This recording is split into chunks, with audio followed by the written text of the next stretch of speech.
Namaste. Welcome to Mental Health and Wellness with Divya Hari. Ever since COVID-19, there has been a rise in suicide rates.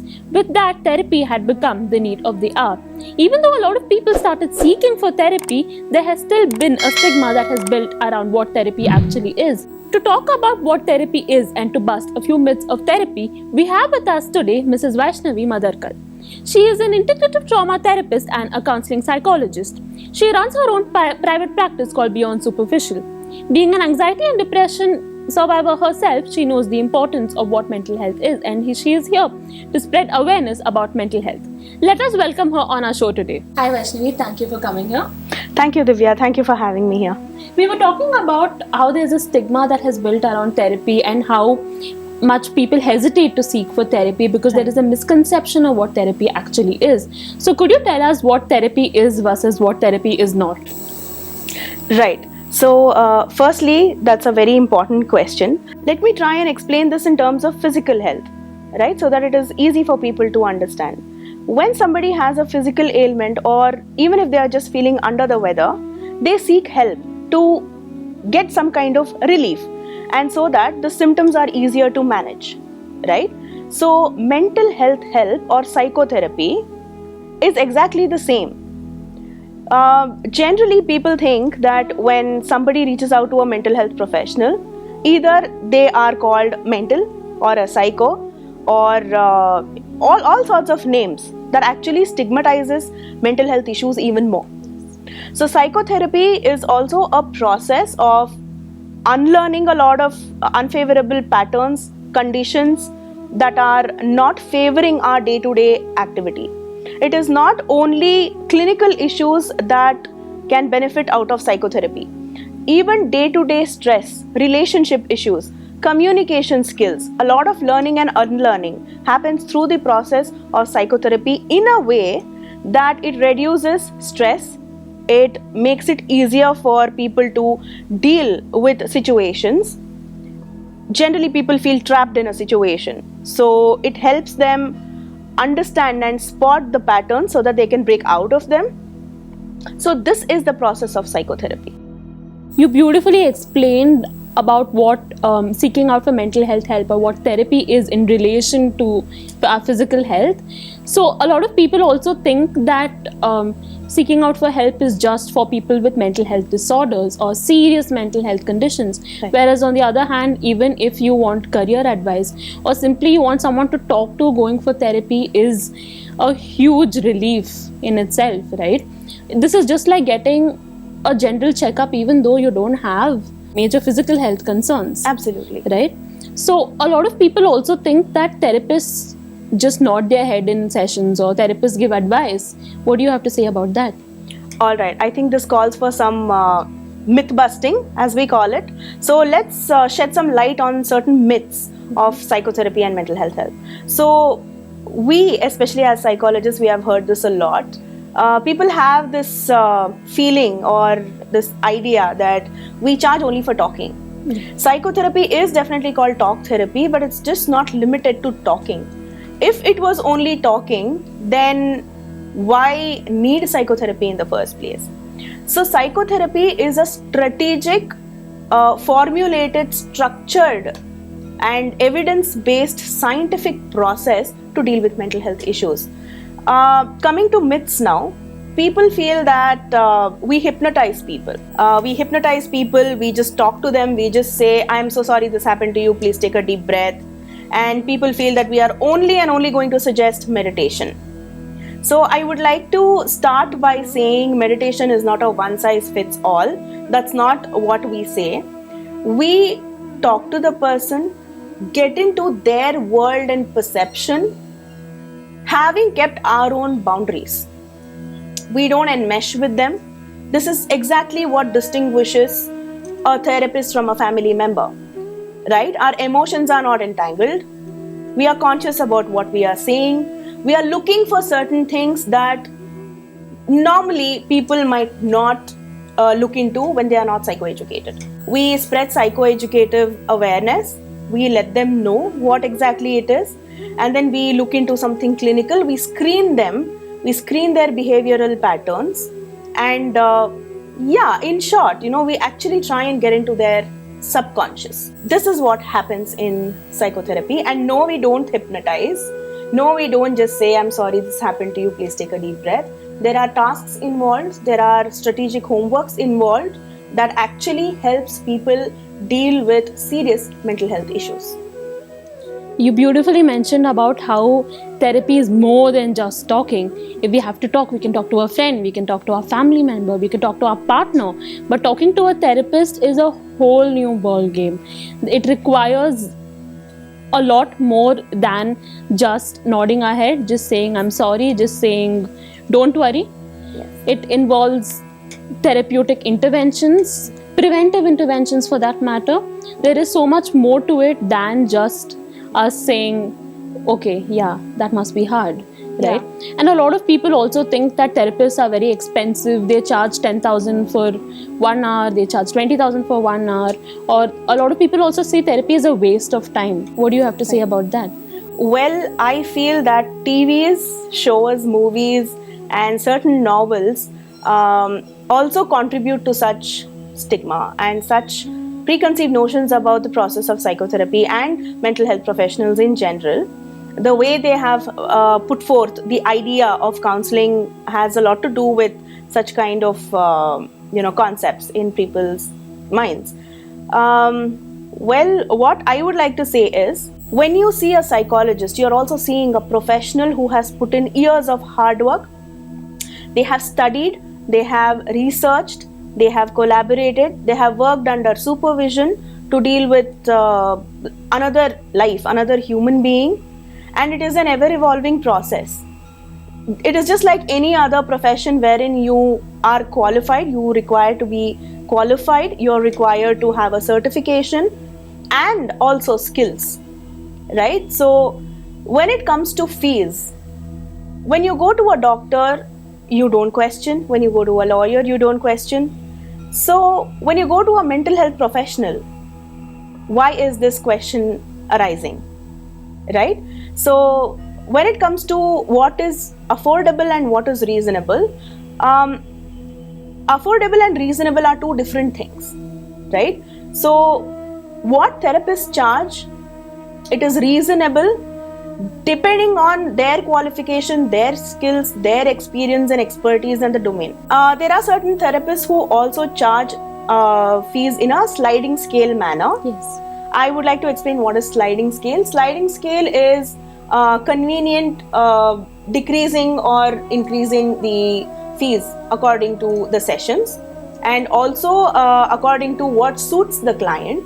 Therapists charge differently for students, therapists charge differently for people who are in, they have a stable income. So depending on that, they also titrate their fees. So this is called sliding scale. So many therapists are open to it. They also work for pro bono initially when they are starting out. They work for NGOs. So yeah, that's what I would like to say. Yes, like you mentioned, there are therapists who do charge a huge amount, but that is for the efforts they put in, right? Because it's not just 1 hour they are charging for. There is a lot that happens behind the scenes. There is a lot that happens outside of sessions. There is hours of reading, there's hours of supervision, hours of contemplating about the client. There are so many times where I think of clients' obsessions. So, Oh yes. it is everything put together, because people think that after this 1 hour, the client gets automatically deleted from our mind. But whereas we do think about them a lot of times when we read something that makes me think of them. Absolutely. Right? This happens. Even now it happens. I've been practicing for the past 3.5 years. And yeah, we are humans at the end of the day, right? So while I'm saying this, I would like to also bust another myth that therapists have this perfect life. They're all sorted. They have it all together. You can read your notes if you're worried. Yeah. So yeah, you're a therapist, I know you can manage this, and yeah, to an extent, yes, that's partially true that we have the awareness, but at the end of the day, even we are humans. And also psychotherapy is a process that emphasizes on human to human connection and relation, right? Today the technology is so encroached into our spaces, relational spaces, that the human to human connection is somewhere deteriorating and fading away. So that also is adding to a lot of stress and confusion in life, because our nervous system is built to, have those connections. It's built to take cues, facial cues from another human being. So whether it is the tone, whether it is the facial expression, right, all that, the non-verbal communication as we call it, all that kind of put together enhances the efficiency and the process of psychotherapy. Yes, that is very true. With that being said, could you tell us what the importance of seeking mental health help is? Because a lot of people feel like distracting, thinking positive, or just sweeping it beneath the rug can help. Right. But in reality, it can fester and lead to worse problems. Absolutely. Right? Like you mentioned previously, if we neglect our physical health, it is going to get worse over time. Yes. Right? If you're having a chest pain for over a month and you're neglecting it, there is something serious there. Right. So, similarly, even mental health is similar, right? Neglecting our mental health concerns if we are not able to sleep for a long period of time, if there has been a drop in our appetite for a long period of time. Yes. That is something concerning. So, could you tell us the importance of seeking for therapy? Right. So, why is it important to seek mental health help? Is because the symptoms of mental health issues are not obvious. If you have a physical issue, the body is blessed enough and it is equipped enough to show you signs, whether it is in terms of bleeding or pain. So, even if you are having indigestion, you can know it is indigestion. But if you are having something that has a clinical underpinning, if you are dealing with or suffering with depression, what are the symptoms to look for? Because those symptoms are often judged and labeled by people around the intimate circle itself due to lack of psychoeducation. Like, for example, one of the major symptoms of depression is not being able to get out of the bed in the morning, right? So, having been a survivor of depression myself, it is very, very difficult for the person to explain what is happening, as well as for people to understand why this off-routine behavior. So they are often judged as lazy, they are often judged as reckless. Some people dealing with ADHD, for instance, if they are hyperactive, the hyperactivity is judged. If they are dealing with the inattentive type ADHD, they are called lazy, they are called forgetful. They don't understand the nuances of mental health symptoms, right? So that is exactly why if somebody spots these symptoms, signs and symptoms, for a long period of time, we all have our ups and downs, that's fine. But if there is no recovery from it for more than 15 days or a month, that is the time wherein everybody should seek help. Like you rightly mentioned, it is easier to spot physical symptoms than mental health concerns, right? Yes. With that being said, there is also a lot of stigma associated to people saying that they go to a therapist. So a lot of people feel that why do you need therapy in this age? Or a lot of people say your life is so perfect, why do you need therapy? What do you have to say about that? Well, firstly, perfection is a myth. Nobody's life is perfect. And it depends on the perception. What is your idea of a happy life, right? So we really cannot judge somebody's Instagram pictures, right? Today's world is a world of make-believe. It is very Instagrammy. So people don't post failures. People don't post stress, right? Because we are conditioned to follow toxic positivity. That also is leading to a lot of stress because you're suppressing so much. People think that suppressing is positivity. Distraction is the solution, but that's not. Mental health professionals are here to cut through these myths that there are certain things that require your attention. There are certain things that require your awareness. It needs to come out. Suppression is not the solution. So, to help people deal with issues on a day-to-day basis in a healthy way, there are unhealthy coping mechanisms that are doing the buzz. They either seek refuge in alcohol, or they just isolate, or they just stop taking care of themselves. They lose trust. They become completely pessimistic. right? So it's like two extremes. Therapy is required to create balance. Either you're too pessimistic or you're too tending towards toxic positivity. So therapy is required to actually see you for who you are from within. What is exactly that requires attention? What is unseen? What is unheard? And what is invalidated within you? Your experiences, your emotions, your self-defeating thoughts, your low confidence. Why have you been feeling this way? So psychotherapy is not about what's wrong with you. Psychotherapy is about what happened to you and what is happening within you because of what happened outside of you. How have you changed the narrative around the situation? What's your perception like? Is your perception keeping you trapped and making you talk to yourself in a very self-deprecating way? Right? Because your thoughts affect your emotions and your emotions affect your behavior. I'm just putting it out, I'm just painting broad strokes here. So all these things, when it gets tangled, you need somebody to untangle it and give you a clear picture. Sometimes therapist is a mirror, sometimes a vessel that contains. So with this, your quality of life, emotions, thoughts, behavior, relationships, work, efficiency, aptitude, everything is enhanced. Who wouldn't want that after all? Therapy is something which deals with what happened to you and not what is wrong with you. Yes.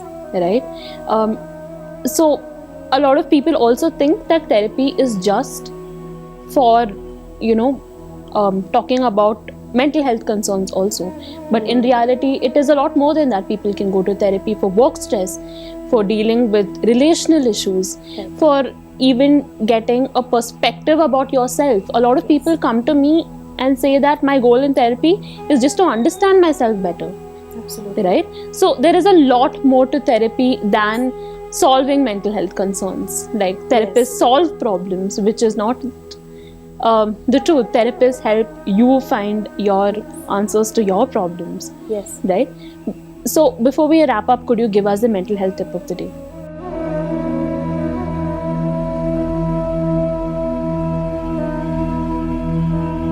Yes. I'd like to say that your mental health is also physical, and the body does keep a score.